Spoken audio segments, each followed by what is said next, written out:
Sunce se kupalo u čistom plavom nebu kada dve jagnđare, Ovi i Doli, mirno pasle na zelenom polju svoje udobne farme. Bili su simboli spokoja, uživajući u životu i svojoj puhastoj vuni. O, kako volim ove meke, tople dane, Doli, reče Doli, čije oči su sijale od zadovoljstva. Da, Doli, sve je ovde toliko prelepo. Ali nisi li nekada sanjala o tome da vidiš nešto novo? Ovi odgovori gledajući u sjajuću reku izvan farme. Sa tom misli odlučiše da počnu svoju prvu veliku avanturu. Idemo da se kupamo u reci, Doli. Biće to naša mala tajna, predloži Ovi s širokim osmehom. Tako, prišuškali su se do farmske kapije i, koristeći svoje male noge, otpustili kapiju dok se nije otvorila. Lagani sveži vetar koji duvao sa reke privitao ih je i radošću su potrčali ka reci, ostavljajući svoju mirnu farmu pozadi. Došli su do reke i primetili kako topli zraci sunca sjaje na površini, stvarajući sjajne blikavice. Uroniše u hladnu vodu i njihov smeh odjekivao je od okoljnih drveća. Međutim, kada su izlazili iz vode i uživali u toplim zracima sunca, zametili su senu na horizontu. Siva senka postepeno se pretvorila u sivog vuka, koji je nemilosrdno prolazio. O, ne, to je vuk. Šta da radimo, Ovi promuči Doli, oči joj se punile užasom. Ovi gleda u svog brata, srce mu se zamrzlo od straha. Moramo bežati, Doli, beži brzo i daleko, reče Ovi sa zaplašenim, mračnim izrazom. Vuk je pošao u poteru za jagnjetom.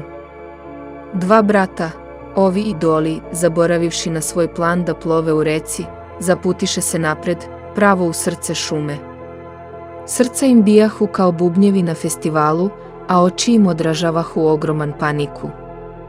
Zašto nismo ostali na farmi, Ovi misli u očajanju, ali u isto vreme znao je da sada nije vreme za žale.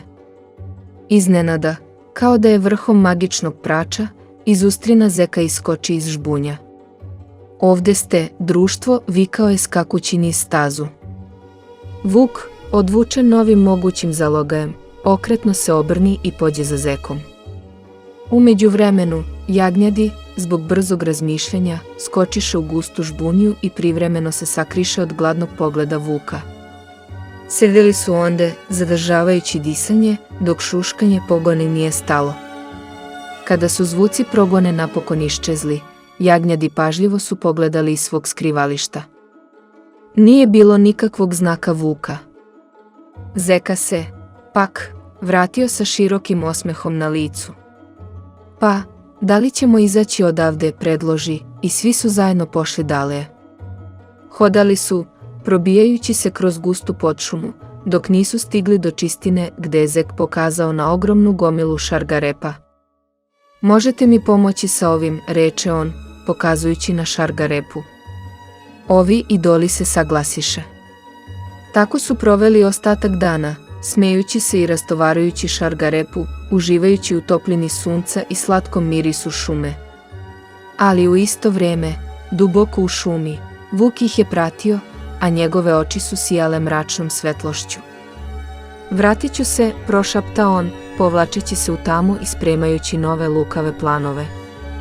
Sledećeg dana, duboko u tamnim uglovima šume, Ovi i Doli nastaviše svoje putovanje, krepeći se po prostoru puhastog mha, tiši kao letnji vetar. Seti se, Ovi, moramo biti kao duhovi, šapnu Doli tiho, njene plave oči behu pretrpane brigom. Iznenadni šum iz dubine šume prekinu tišinu. Jagnjadi se zamrzoše, njihovo biće bijaše glasno kao bubnjevi. I tada, iza bujne žbunje, izlete stara sova, svetlucajući u mraku.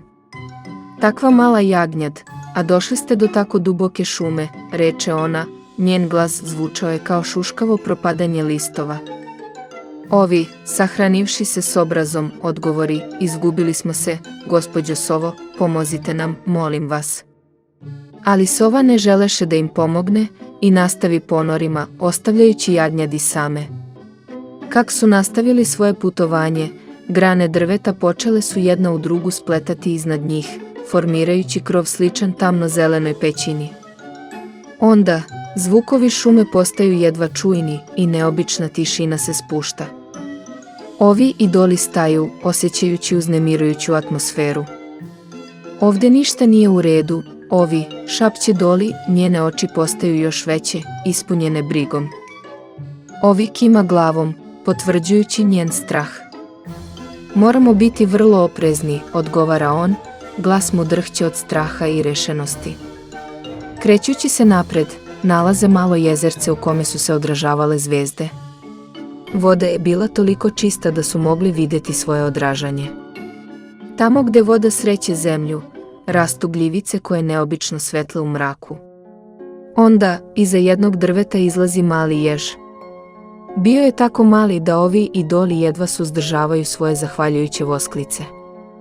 Ko ste vi, šapće jež, male oči pune radoznalosti i opreznosti.